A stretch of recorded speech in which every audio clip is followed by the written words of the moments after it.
Guys, we always feel that slipping of tires is not good. But of course, sometimes slip happens and slip happens in our favor. And to understand the working of an anti-lock braking system, how anti-locking braking systems are more effective than a regular type of braking where we actually lock the wheels and the vehicle skids.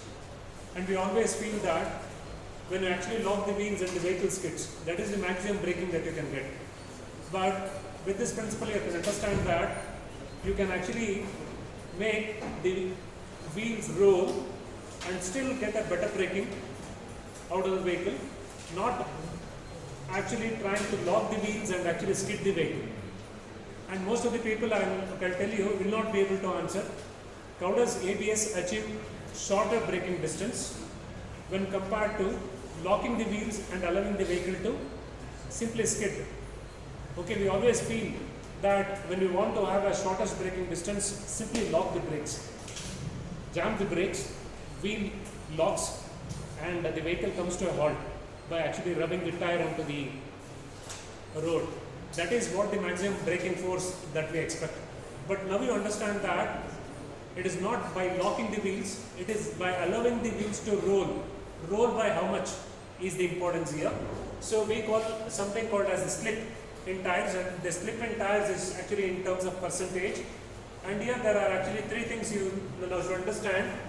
V is the forward velocity of the vehicle, so much the vehicle move in terms of meter per second, and then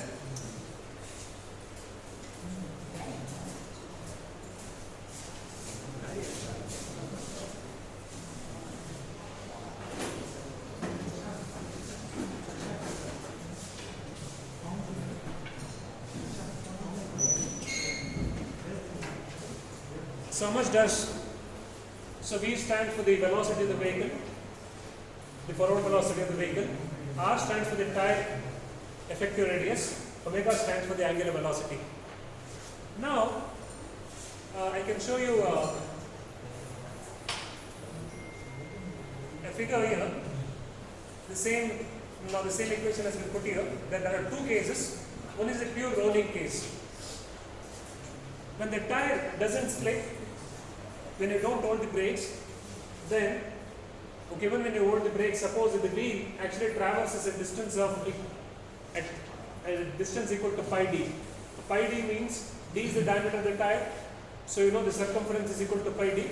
Okay, suppose that the vehicle covers a distance equal to pi d, and the wheel also covers a distance equal to pi d, and suppose if you multiply r omega of the tire, angular velocity of the tire, multiply by the radius of the tire, and if that distance is equal to the velocity that is covered by the vehicle. So that means here velocity of the vehicle means velocity of the tire forward, and here RW stands for how much is the rolling at the point of contact here, at the point of contact. If these two are equal, R omega will be equal to V, so it cancels and it becomes 1. 1 minus 1 is equal to 0. So 0 minus 100, 0 into 100 is 0%. So that means when you are pure rolling, then for one rotation of the wheel, vehicle covers a distance of V is equal to pi d, that is equal to R omega. R omega is actually the angular velocity of the wheel. So you can actually use this equation.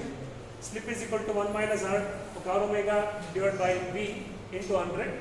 So R omega and V are same, so therefore this becomes slip is equal to 0%. Then for the pure skidding, when the wheels are locked, then V is the velocity of the vehicle continues to move at the speed of V, but the wheels are locked. When wheels are locked, there is no angular velocity. Angular velocity of the wheel is 0. So R omega becomes 0. So this R omega becomes 0. 0 divided by V is again 0. 1 minus 0 is 1 into 100%. So then you say that the slip is 100%.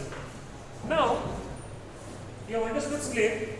Now we will try to understand how does the slip affect the maximum tractive force or the friction force. So when do you get the maximum traction force? Now, braking and traction are exactly opposite. So traction means you give the power to the wheels and the vehicle goes forward. And the braking is exactly opposite. You try to stop the wheel, the vehicle slows down. So braking torque and the torque which is actually used to accelerate the vehicle are exactly opposite. So that means you rotate the wheel forward to go forward, and then you try to apply a reverse torque at the brake disc to actually slow down the vehicle. So these are actually longitudinal dynamics of the vehicle. So this graph holds good for tractive effort and also for braking. Okay. Now, if you see this graph, let me actually zoom this. Let me move this little up. So you can see that when there is no slip between the tires, of course it has got a tractive force.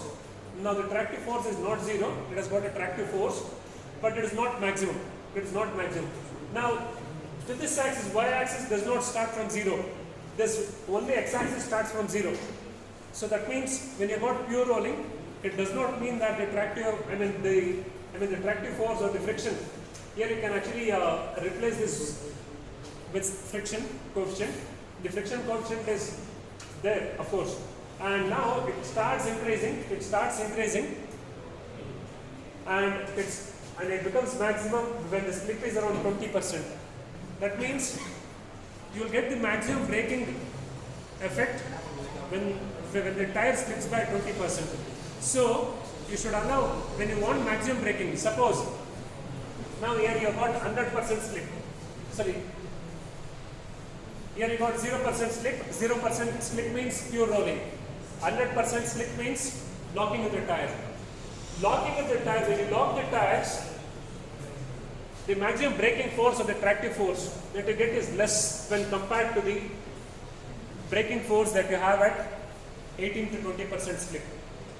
So, if you got a system, if you got an ABS system which actually allows the tire to roll when you brake and allows a percentage slip of around 20%, you definitely get around 30% more braking force here. You can see this here, you can see this here. This extra braking force you will get. So that is how by ABS it can actually stop the vehicle can stop at shorter distances when compared to non-ABS vehicles. So now to explain that, you can definitely use this graph. So this is there is a relationship between the tractive force or the friction force against this. I think ABS you already studied in the other subjects. How does the ABS work, you know? So ABS, of course, it is in series with the manual braking system. The brake force is applied, and it is applied through a pump, and the fluid goes through, of course, the system, which is actually controlled by the ECU, and here there is a sensor which senses whether the wheel is locked or not. Okay. Now once the wheel is locked, it will send a signal back to the pump and the solenoids to release the pressure from this brake fluid system, and therefore the brake fluid is going back. Of course this diagram doesn't show the fluid going back here. So you can see this here. You can see in this diagram here. So there is a brake pedal, master cylinder, there is a pump. Every ABS system will have a pump, and that pump supplies now to the accumulator, and there are solenoid valves here, and this is electronic control unit. Electronic control unit will be always monitoring whether the wheel is locked or not. And if the wheel is locked, then it allows this. These are like valves. Valves are like your taps. You can open and close a tap, and you can allow the water to come, or you can stop the water. No. In the same way, these are actually bidirectional valves. Bidirectional valves which you can actually allow the fluid to go like this and also come back. So they can actually allow the fluid to go like this, and they can allow the fluid to come back. Now the fluid goes here when you're braking. and when the wheel is not locked, then more pressure is sent into the system and the wheel stops. At some point it stops so much that the wheel gets locked and the slip is more than 18 to 20%. At that time this ECU senses this and releases, and it actually opens a valve here. And when the valve opens here, the pressure is released. Pressure is released means when you apply the brakes, you know how to handle brakes. It is all by experience. When something comes in front of you, you brake, but you don't brake so much that the wheel locks and you fall. And that comes by experience. So how much to apply brake, when to release, you know. And this system also knows when the wheel is just about to skid beyond 18 to 20%, it releases the brake, the brake fluid, so therefore the wheel again starts to rotate. And it doesn't release the brake and be like that forever. Within again a fraction of a second, you can't even imagine, again this valve closes, and again the brake fluid is actually pressurized, and again the wheel locks. Again when the wheel locks and the slip is more than 18 to 20%, again it is released. Again when the pressure is released, it is as good as removing the foot pedal out of the brake pedal. Again the wheel starts to rotate and the slip comes below this 18%. And again it knows, suppose if the brake force is not applied, the vehicle will keep moving, but your intention is to stop the vehicle. Again the system will actually supply the pressure here, again lock the wheels up to 18 to 20%. What I am telling now is each cycle. This cycle happens so fast and it feels like a vibration in the foot pedal. It happens like maybe 20 to 30 times in a second, and you can't do that. One of my friends was actually trying to say that he can mimic an ABS by actually trying to pump the brakes like this. You can't do that. You can't actually pump the brake and release the brake 30 times a second. Okay, you can't actually do that. Of course, you can try a bit, but I don't know whether it works. Can you actually pulsate the braking force by 30 times a second? So like this, the cycle happens 30 times a second, and it ensures that the percentage slip is around 18 to 20%. And it is very easy for me to explain this in the class, but somebody to explain it to electronics engineer, building a hardware and trying to see that the wheel only slips by 18 to 20% is a challenge. If you can do that, you are one of the big companies in the whole of the world, because ABS is not manufactured by OEMs. Somebody supplies ABS systems to OEMs. It may be Toyota, it may be Maruti or somebody. Okay. So ABS is a very specialized field. Like maybe Continental may be selling it or Delphi may be selling it. So they actually make these ABS systems and sell it to these OEMs. And what I just told you is a concept of how this ABS works. And of course, here guys, I don't want you to, here is an analogy to actually show the difference between ABS on and ABS off. If there is ABS off, the vehicle simply skids. Now with this ABS on, the wheel keeps still rolling, and therefore you can't actually, you will definitely have a better braking. Now all this explanation which I made is not really useful for the examination, because this is a vehicle dynamics subject and it is not an automotive electronics subject where you are asked to explain ABS system. What you are asked to explain in this subject is, how does the ABS system actually work in terms of wheel speed and vehicle speed, and how does this pulsation happen, and what are the three stages. So the usual question would be like this: wheel speed cycling in ABS keeps maintain friction to optimum levels. Can somebody say what is that? The last person, please come here. Wheel speed cycling in ABS keeps maintain friction to optimum levels. Optimum levels and ಏನು? Can anybody say? What does this optimum level mean? 18 to 20%. So that means this ABS sees that the percentage slip is around 20%.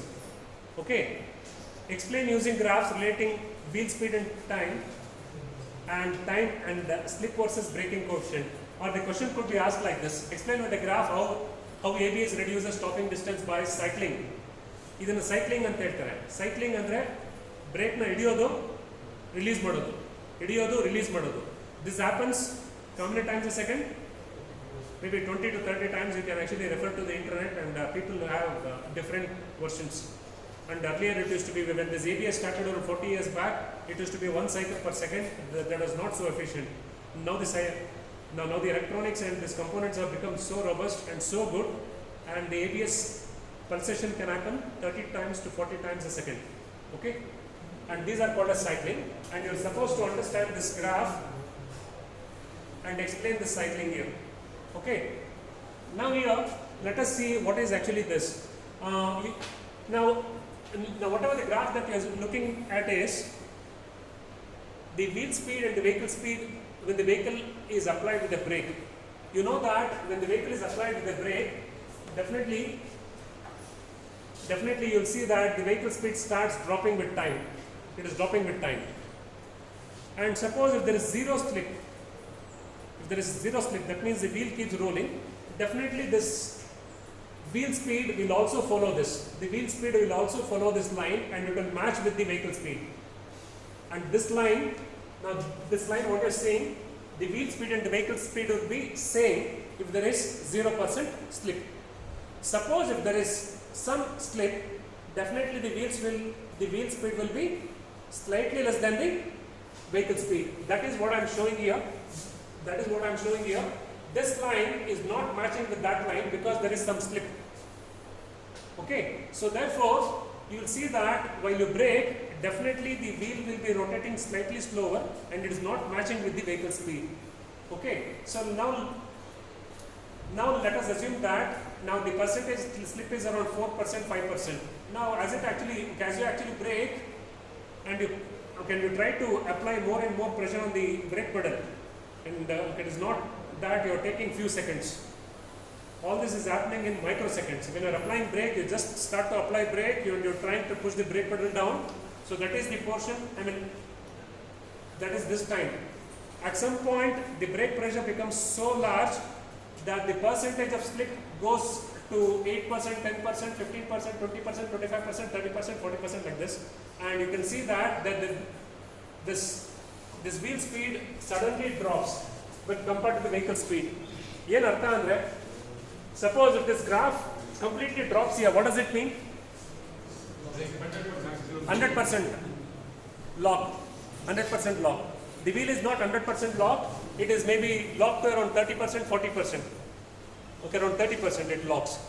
So you can understand that one is the region when the brakes are first applied, the wheel speed decreases more or less in accordance with the vehicle speed. Okay. The second region is wheel speed starts to decrease very rapidly when heavy brake is applied, or for even light brake on a slippery road. It may happen. Sometimes you don't apply so much of brake, but you're traveling on a gravel or a slippery road. In that case, even with small braking, the wheel locks. It can happen. Okay. So in that case, given a light brake on a slippery road or a gravel road, indicating that the tire has gone through a big new slip curve, heading towards a lockup. So that means in this region, there is a sudden increase in percentage slip. That means the wheel speed and the vehicle speeds are varying so much. Wheel speed ಮತ್ತು vehicle speed ಎರಡು same ಇದ್ರೆ 0% slip. ತುಂಬಾ ಜಾಸ್ತಿ difference ಆದ್ರೆ percentage slip ಜಾಸ್ತಿ ಆಗ್ತದೆ ಅಂತ ಅರ್ಥ. So here you can see that the way the graph is actually dropping. So all this is electronics, and electronics can understand how fast this is varying. And looking at this, it can definitely say that it is heading towards lockup. So wheel speed is decreasing so fast that you know that the way it is actually decreasing, it will definitely lock in the next microsecond. So at that time, that is the time which is called as 3. What is region 3? At this point, the ABS intervenes and releases the brakes on the wheels. What do you mean by releasing the brakes on the wheels? Reducing the pressure. The solenoid opens up and releases the brake pressure. You can't actually leave you don't have sense. Maybe a child comes in front of your car, you bang the brake pedal. and you don't actually think I should release the brake pedal so that I can have 18% to 20% slip. You can't do that, because you can't do that at that pace. But you know that, but this electronics knows, by sensing this, I can release a little bit of pressure so that the percentage of slip comes to be around 18%. So it again during this region, wheels allow them to rotate, release the brakes on the wheels to allow them to rotate a bit and avoid lockup. Otherwise the vehicle to skid and lose control. The ABS releases the pressure just enough to allow the wheel to rotate by a slip around 18 to 20%. You can see here the explanation. It is not that the ABS system will completely release the pressure and allow the wheel to freely roll. When your intention is to slow down the vehicle and stop the vehicle, the ABS will not release the pressure so much. It just releases the pressure just enough to what? Just enough to what? To actually have this 18 to 22% of slip at which the friction is maximum. Okay, so that is this reason. So you should be able to explain this. This is the science behind ABS. How to actually make this work is a big challenge of mechanical engineers and electronics engineers and manufacturing people trying to sit together and making ABS. You don't have to worry about it, because people have already made it, and there are fantastic ABS systems available on the market. And it almost started improving by the time I was born. Maybe this ABS technology is around 50 years old now, and somebody started doing it. And almost around 40 years back, there were ABS systems in US. Okay, right now the technology is quite old and it has got refined, but the physics behind this ABS system has to be understood by automobile engineers. Okay, so here that was the wheel space cycling example, and here the same 1, 2, 3. You know what is 1, what is 2, and what is 3? That 1, 2, 3 are shown here. So region 1 starts from year to year. Region 1 starts from year to year. That means the percentage of slip is between 0 and 15%. The wheel speed and the vehicle speed is starting to move away, and at some point it comes to around 15 to 20%. The way the wheel speed is decreasing, you know that it's going to go for a lockup, and by the time the ABS system can release the pressure, and the wheel speed has actually further dropped and the slip has gone to up to this point. So this is 2, it is 2. At 3, you will see that the brake pressure is released, and again the wheel slip starts to reduce from 30 to 40%. It again comes here, and again the brake, suppose if you leave the brake pedal, it comes here. Suppose if you don't leave the brake pedal, it keeps settling like this. It keeps settling like this from 3 to 2, and again from 2 to 1 like this. It will keep settling at this point. Why it has to settle at this point? Because this zone has got the maximum friction. You know that the braking coefficient of friction here is the maximum, that is 0.7 here. And if you allow the wheel to roll, the friction can be very low. So it keeps settling between this and it tries to maintain the maximum braking. This is how ABS works, and I will bet many of our friends who know a lot about automobile, if you ask them how the ABS system is more effective than trying to lock the brakes, then they will not be able to explain, because they may not have seen this graph. You can definitely explain them. This is how ABS system is more effective than simply locking the brakes and jamming the brakes and making the wheel to skid. Okay? So you can